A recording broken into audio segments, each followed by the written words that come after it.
get up, and on the way up, we're going to bite a kneecap off, all right? And we're going to stand up, and then it's going to take 2 more shots to knock us down, all right? And on the way up, we're going to take your other kneecap, and we're going to get up, and then it's going to take 3 shots to get us down.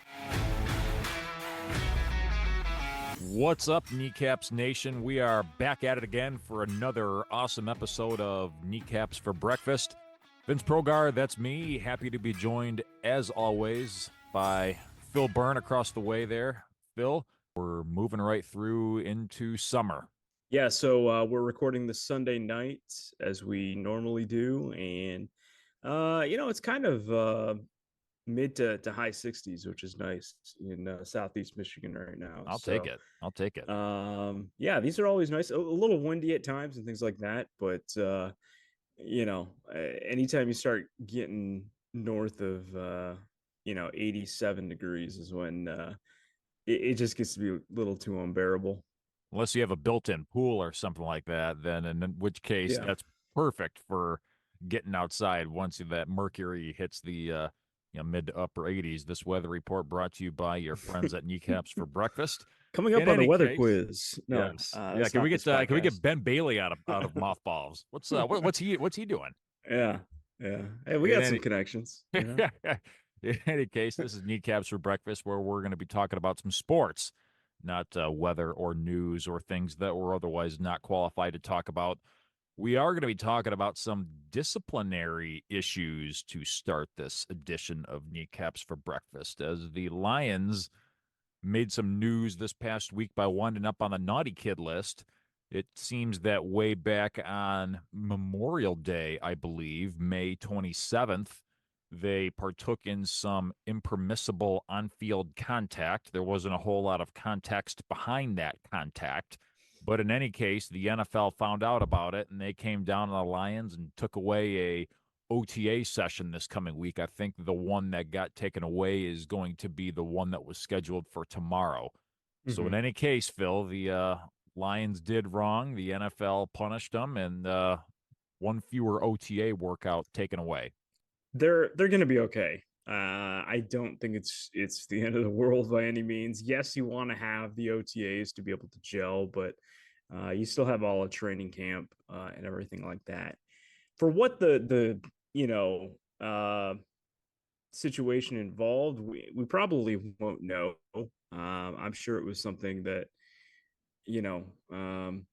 was reported or was found out through some social media channel or something like that. But I highly doubt that through OTAs they were running, full on like Oklahoma drills, in full pads and helmets and things like that. I think this coaching staff is a lot smarter than that. So I don't think that's the case. I think it's simply, these are the rules, and whether you wanted to follow them or not, you did something, I guess, that you weren't supposed to. I think it might have been even Dan Campbell saying, hey, you know what? Screw this. Let's all put the pads on. We'll go 1,000,000 miles a minute, and we'll go out there and hit somebody, because we haven't hit somebody since the game back in the Bay Area in January. No, that's probably not what it was. But like you said, Phil, I don't think we'll ever know. In the grand scheme of things, it's small potatoes. Probably wasn't even worth mentioning, but, light news week in Allen Park.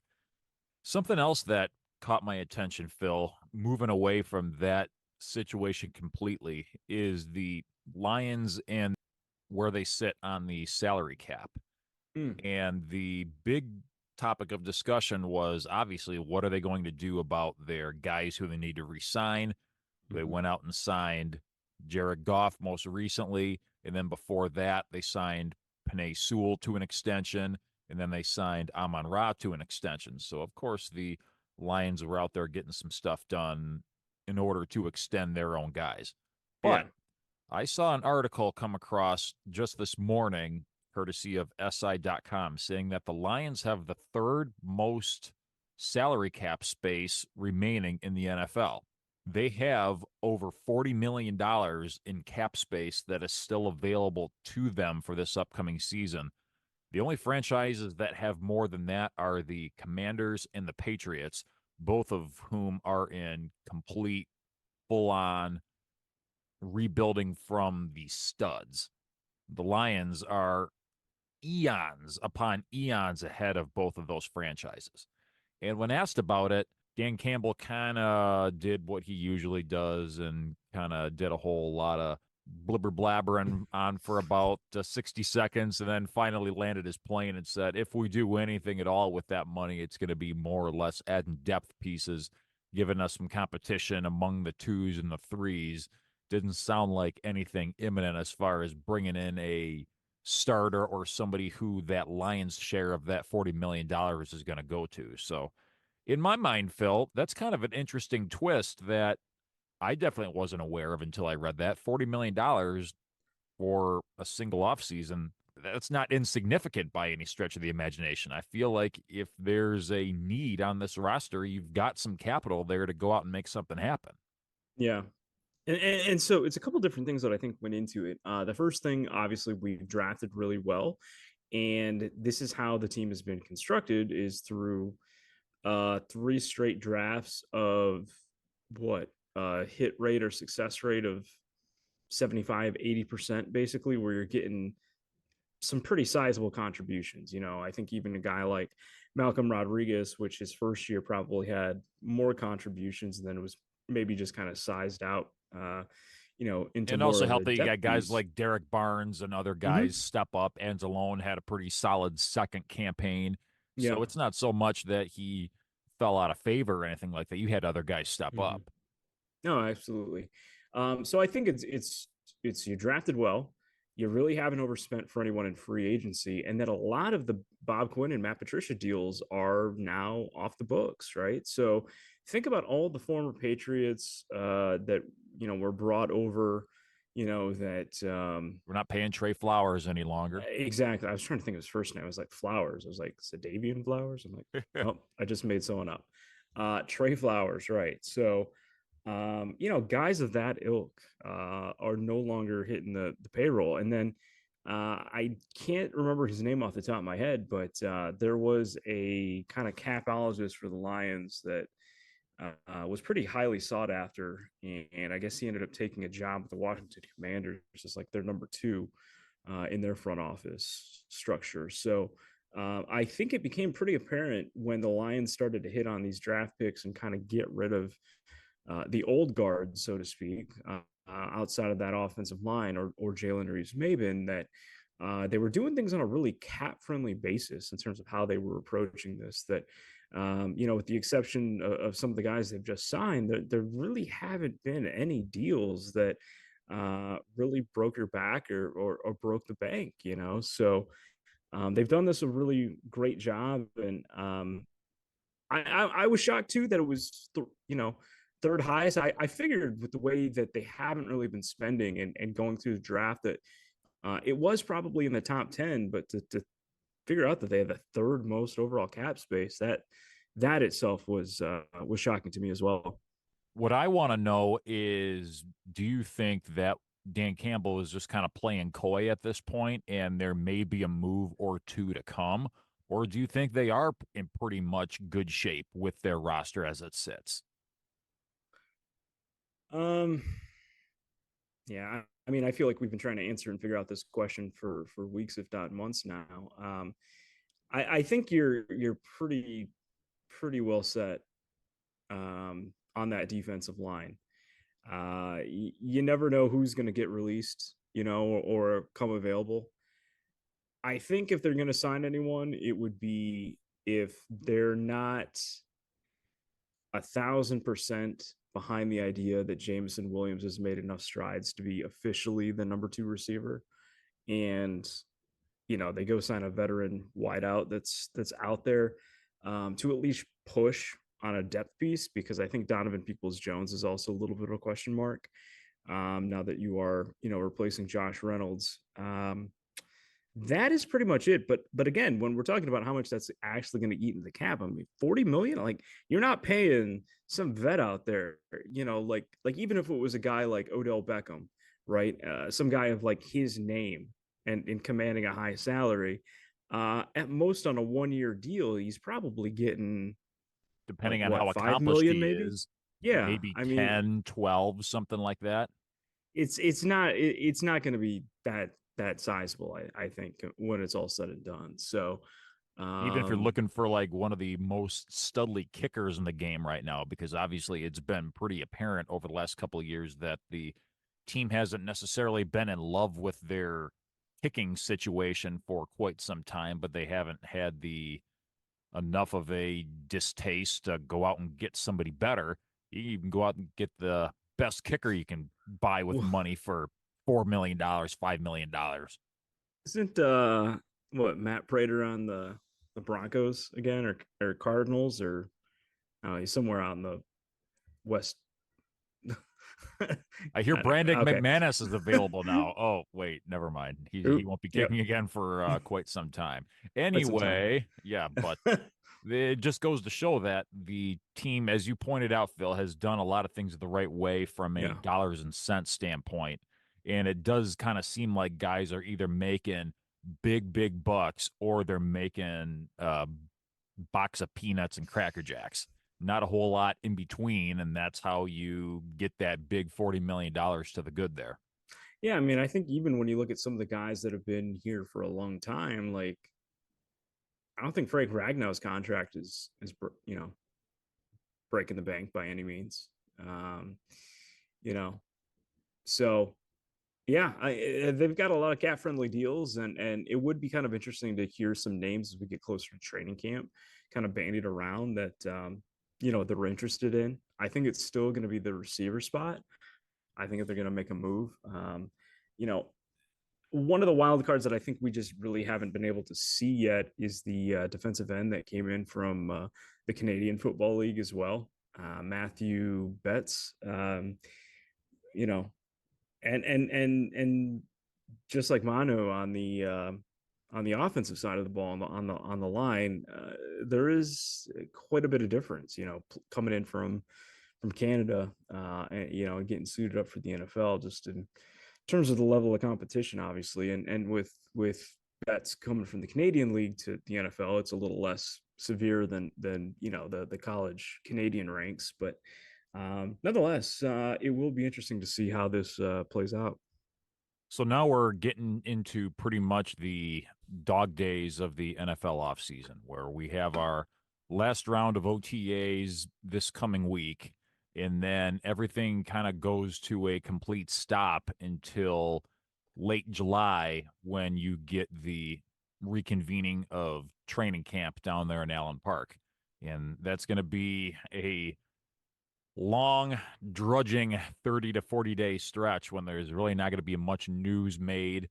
Like you said, Phil, I think the NFL roster is pretty much going to be in a holding pattern across the board, no matter whether it's the Lions or whether it's somebody else. I think everybody's going to kind of go into that holding pattern, go on that final vacation or two before everybody comes back and goes all in to try and win that Super Bowl over about a 6-month stretch there.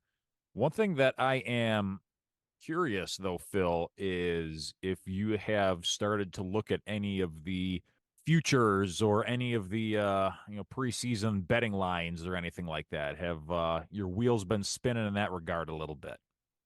Yeah, I mean, we are not a gambling podcast by any means. There are plenty of those out there.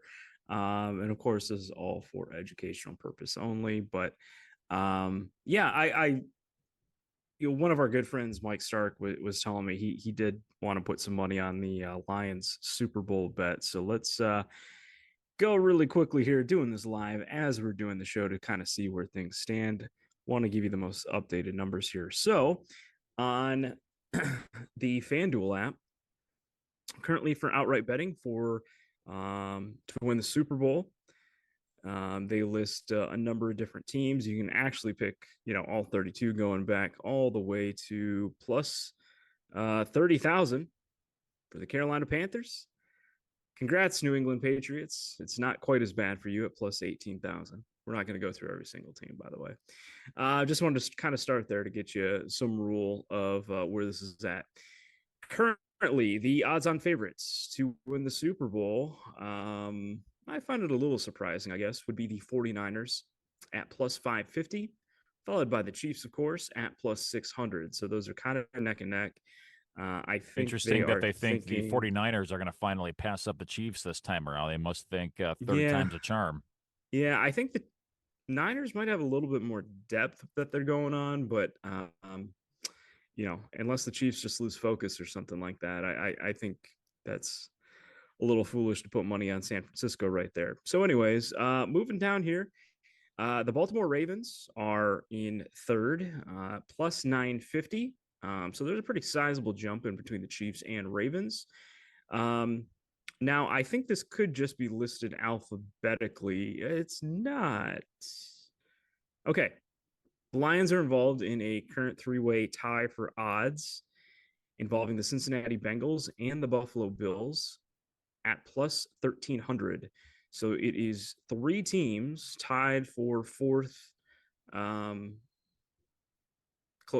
lowest odds, basically, if you were to bet on them. So what that means in long, you know, in better terms, essentially, is um, Vegas still believes that the Lions are the second best team in the NFC. They are still ahead of the Packers, of the Cowboys, of the Rams, all these other teams that are not named the San Francisco 49ers. I think they are expecting a little bit of a bounce back season from teams like Cincinnati and Buffalo, and they've kind of looped them in with the Lions right there. So that's kind of where we stand right now, for where we're looking at from an odds standpoint. And one thing you have to be mindful of is who seems to be right more often than not, Vegas or the court of public opinion. Because the Mm-hmm. court of public opinion has been high as a kite on those Green Bay Packers this offseason, but Vegas is still going in with a little bit more trepidation than that. Maybe it means something, maybe it doesn't, but encouraging sign to see those big wigs out west still thinking that the Lions are the team to beat this side of the Mississippi. Yeah, so again, the line's at plus 1,300. This is on FanDuel. Other NFC teams in contention or that were kind of in the playoff hunt last year. The Philadelphia Eagles checking in at plus 1,400. So they are the NFC team that is closest to the Lions. After that, it's the Cowboys at plus 1,500, the Packers at plus 1,900. And then you start getting into a little bit more of a long shot game here. The Falcons at plus 2,400, the Rams at plus 3,200, the Bears at plus 4,000, the Bucks at plus 55,000, Seahawks at plus 75,000 at 7,500 rather. So, I'm not going to go through all the teams there, but that because it's just going to get. I don't need to list What all are the 32 of Commanders them. at? Do we really want to play that game? No, I'm just being Okay. I'm Okay. being facetious. So we obviously have the Super Bowl, right? So the Lions are going to be the odds-on favorite to win the division as well. I know Dan Campbell has been a hot name on the betting community to win Coach of the Year. Let me double check to see where that is at currently as well. And while you're looking that up, that seems kind of interesting to me because I feel like if there would have been a year where Campbell would have been Coach of the Year material, it would have been one of the last couple of years. Because if the team does well this coming season, both in the regular season and the postseason, if nothing else, he's just facilitating the helping his team maintain expectations that were already set. And in most Mm-hmm. cases, you don't necessarily win a Coach of the Year title just by doing what's expected of you. It's kind of coming out of nowhere, rising from the dead, or executing a big turnaround or exceeding expectations. All that happened the last couple of years. So for him to still be Yeah. getting a lot of buzz on being Coach of the Year, kind of Well, interesting. well, it's they're not as good of odds as I thought they were, or at least what I should say is he isn't the favorite that I thought he was. So I guess I was kind of going off of last year's information. But the odds on favorite right now is a tie between Raheem Morris and Matt Eberflus. So I think they're thinking with that, the Bears are going to push for a playoff spot. Eberflus gets that. D'Amico Ryan's at plus 1,400, though, which um, to me is interesting because you have Dan Campbell all the way down at plus 2,500, and there's about 10 coaches in between. So I think they think that the Lions have a ride, and I guess if they do get to the Super Bowl, it wouldn't be um, necessarily just because of Dan Campbell. And that makes more sense to me now, hearing that little bit of extra context to it, because the Lions aren't going to be sneaking up on anybody at all. they have the expectations that are set, and it's up to Campbell to continue making the progress that's already been set forth. Now, D'Amico Ryans, he is probably a year or so behind Campbell in terms of laying that groundwork. Now they came out and surprised everybody last year. Now it's going to be his job to show whether that was just a flash in the pan or whether he's actually building something down there in Houston. So I can definitely see a scenario where he's going to be higher up on that odds list to win Coach of the Year than Dan Campbell, just because he's so much farther ahead in the process at this point by having an extra year or two under his belt as the head coach. I want to pivot a little bit here, and you kind of took a broad-faced view over the maybe some Super Bowl odds and some Coach of the Year odds a little bit. I want to zero in on some of these individual matchups game by game here. So this is, of course, the Lions 2024 schedule. Now, you're lacking a lot of context here because there's going to be injuries that take place out of training camp. There's nothing you can do to avoid that. There's going to be new personnel that gets worked in as guys get cut, as the rosters go down to 53 men. They start to move some personnel around, guys going down to the practice squad, getting some guys signed late off of other teams' waiver wires or training camp cuts or whatever the case may be. So these rosters are going to look significantly different in a few months versus how they look today. But here's what Vegas Insider says about the Lions' schedule moving forward. They are looking at being a field goal or greater underdog in only one game all season long. And that's going to be the game out at San Francisco on December 30th, where they are currently sitting as 5.5-point underdogs. Now, even from a betting standpoint, a 5.5-point underdog is kind of it kind of puts you in no man's land right there, because that's not a super glowing endorsement that the 49ers are going to come out and lower the wood on the Lions. So that goes to show that it's still probably going to be a toss-up in nature. A good chunk of those points is just strictly the game being out there on the West Coast.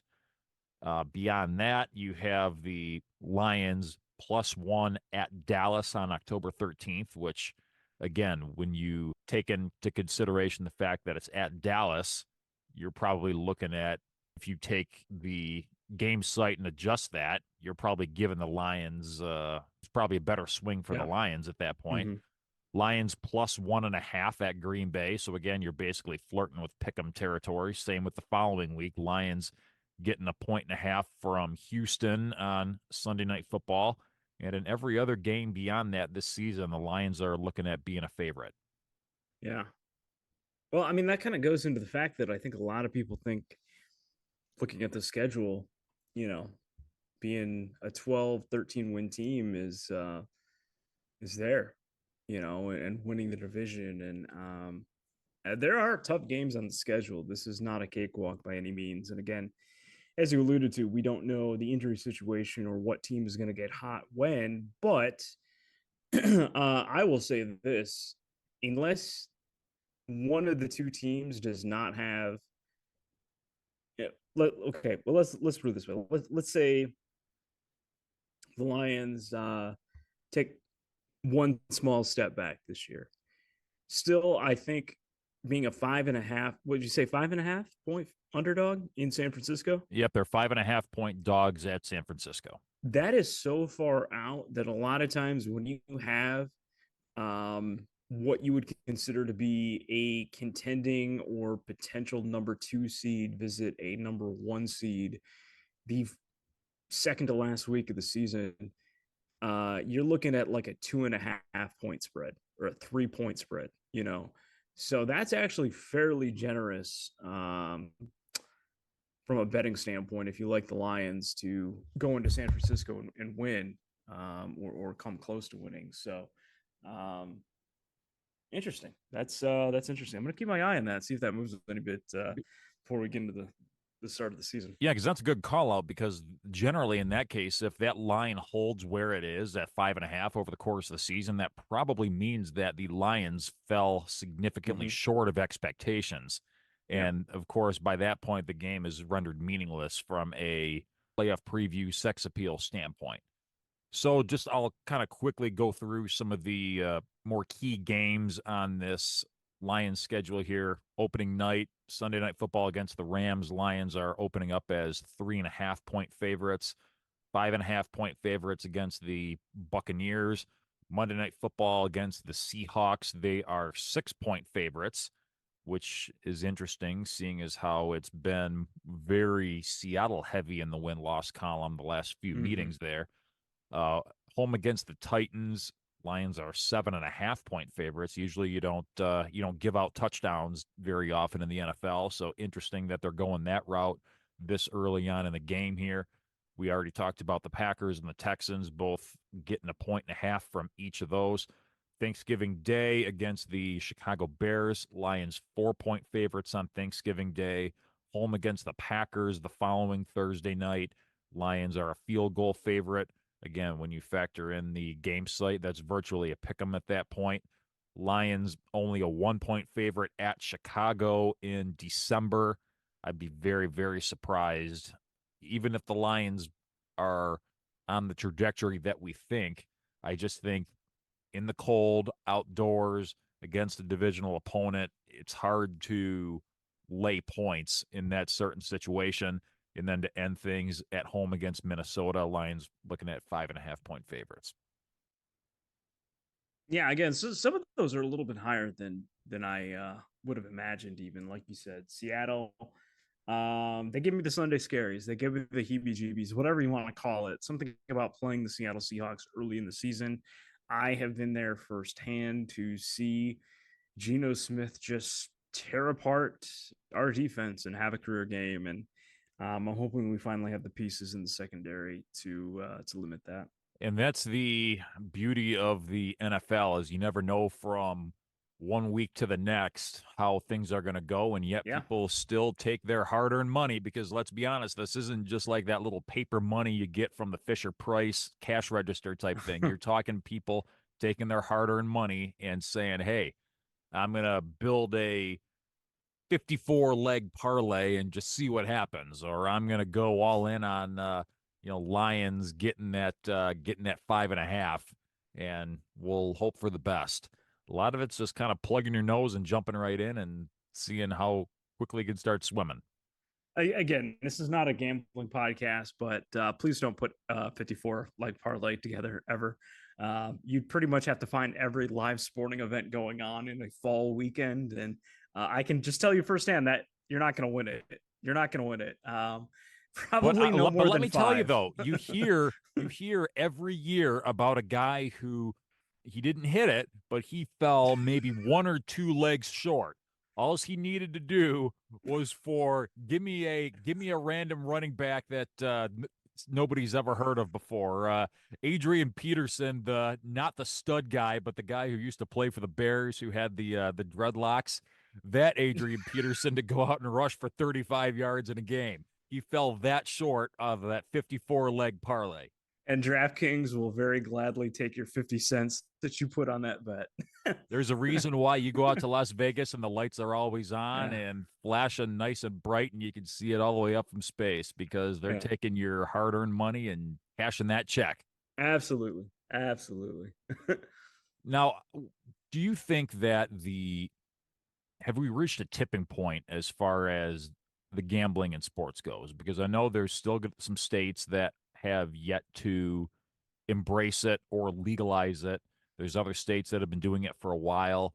There's states like Michigan who are still in a relatively infinitesimal situation with sports gambling, but the way you're seeing so many things reported and now it's impacting how teams report injuries and everything like that, they've had to change a lot of things with how they report injuries and in what timely of a manner and everything like that. And now you have the 4 o'clock report that comes out every day where you have to report who did what at practice. And then you even have the scenario of if you just had a walkthrough, then you have to come up with this random verbiage of had they had practice, this person would have or would not have participated and everything like that. And let's be honest, that's all gambling based. Are we at a point where we're going to reach a tipping point anytime soon on this, or is this just part of the game and here to stay, and we just adjust as needed? I don't necessarily think we're at a tipping point. I think we're getting close, but we're not there. Just because you don't have it in every single state, and I think maybe the NFL and probably the NBA. If your team is not good, so what I mean by this is, you know, gambling became legalized in the state of Michigan, basically right along the same time that COVID. Um, COVID came in, Dan Campbell came in. So we only really had about a season or so when the Lions were not good or were not really super competitive. And I'm saying the word competitive by just losses, but if you're a fan of the Carolina Panthers, and I don't know if it's legal or not in the state of North Carolina, your team and your game's probably interesting for the first quarter. And then after that, when they start to get blown out, you want to turn on NFL Sunday Ticket and see these other games. You're like, oh, this San Francisco LA game's kind of interesting. I might put $20 on the Rams to see if they can pull this one off. That's where the NFL has such a huge market that is there and has always had it, but just as such a big deal has been made with the television packages, it's really been there. The NBA is a lot easier to pick up a game in the fourth quarter, get a close game in, and do like the live in-game betting. And then baseball, it's not as broad, but I'm sure there's very casual betting that a lot of people do when there's just nothing else going on, and they're just, it's Now we can't watch Tiger games here if you have Xfinity in the state of Michigan because of Bally's, so that's a whole nother wrinkle into the thing. But I think there is some sort of marriage with the expanded focus on the television packages and gambling. Now, Like that ESPN being has their own betting setup, ESPN Bet. exactly. But I think all the leagues need to do a much better job at making the policies well known and enforcing them, and actually come out with fair policies. Everything that happened to Jameson Williams, by all counts, this last year going into the last season, was really pretty hypocritical, for what was being expected. Where um, he didn't gamble on NFL. I think it was Alabama or something like that he was putting a bet on. Whereas Calvin Ridley, bets, something else. And, then it's like, oh, what's the difference if it's, done at a casino versus done at a, training facility and stuff. So it's Or just if kind of one of the, JMO would have been 25 steps outside of the doors of the Allen Park yeah, facility, it wouldn't have been a yeah. big deal.